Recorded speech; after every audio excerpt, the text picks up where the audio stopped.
want to begin by asking you a little bit about the news today, because we learned today that Johnny Cash died. Right. And he is such a legend, not only in country music, but just in music generally. And I wanted to ask you about that and the kind of, I suppose, influence that he had for you. It's a very sad moment because it's a part of my childhood history. You know, I grew up listening to Johnny Cash, and he almost seemed eternal, I think. You know, it's the guy who was just never going to ever, somebody was always going to be here. You take it for granted. You just take that for granted, and I saw him on Larry King just a few days ago. And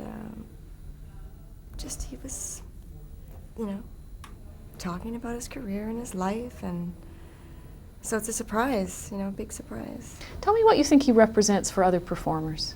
I would think a lot of people grew up listening to Johnny Cash and would probably feel that, you know, a part of music history is gone all of a sudden. Or made, I guess you could say, in one way, too. Mm-hmm. I think he's pretty much influenced everybody because he was never really any one genre either. So there's a lot of, I think, artists from just about every walk of every genre that was influenced by him. I mean, he was rock, he was country, he was bluegrass, he was gospel, he was all of those things. You know, when we were reporting about him this morning, it struck me, because I was thinking about the conversation we were going to have, that he wrote songs with his wife, with his partner, mm-hmm. in the same way that you write songs with your partner. And I'm curious to know what inspires you when the two of you sit down to write together. Well, me personally, life inspires me. I'm always just observing life and people around me, things around me. And I don't know, you'd have to ask Mutt that question. I'd have to ask him, you know, what makes you come up with your ideas? As a team, I think we inspire each other. I think we really, we work off each other. So I think we bring out the best in each other and make a good team that way. So I'd have to say that we definitely feed off each other and push each other to be better. But as individuals, I guess we have our own thing, because I mean, we write so often also on our own, and then come together with our ideas as well. You've got a recent new best-selling album. You've got new material on this tour. Mm-hmm. Tell me how that music has changed, because you took a period of time off, mm-hmm. and you've come back to this renewed in some ways with new material. Mm-hmm. How is this new material that you're bringing to this tour different?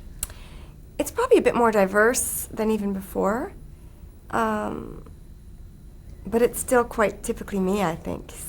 You know, because the lyrics that I write about and the point of view that I write about is, everything is based on my personality and my point of view.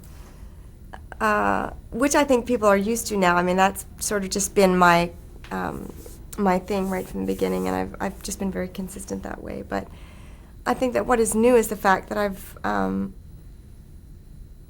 explored more of my my roots, meaning, you know, all the different styles I grew up listening to. So on this CD, there's just so much more of the pop edge and the rock edge and still the country edge at the same time. So there's just, it's a bit more of a, it's more versatile. Mm. Do you think your time away changed how you approach the stage and your music? No, I think I was already established. My direction was established so young, because I started so young, that it really hasn't changed. By the time I made The Woman in Me, I had already found my place. I had already found my direction in every way, in how I saw my live performances, and how I saw myself, and how I heard myself, everything, because I started singing from, you know, the youngest age. So none of it was new to me. The only part of it that's being new is the success. That's the only part, not the actual artist side of it. I am who I am, and I've been that for a long, long time. So I can't say that I've evolved a whole lot, other than the fact that, you know, I'm always working at improving myself, especially as a songwriter. So I think I've really grown in that area. I think you just do. You can never, you know, as long as you keep writing, it's such an open field. There's so much to explore. There's so much to experiment with. And yet you've brought some new elements to this tour too. You've talked about putting the stage in the middle of the audience, and a different kind of clothing style, even in Right. terms. Tell me what you think, because it sounds to me that there's a certain element of confidence in that. Well, it's the fun part. It's a creative side, and you just get to say, okay, I've just got this fresh, whole new palette. What am I going to do? I've got a show to put together, and it's kind of like building a house or decorating a kitchen, or, you know, coming up with the great cake recipe. I mean, it's quite.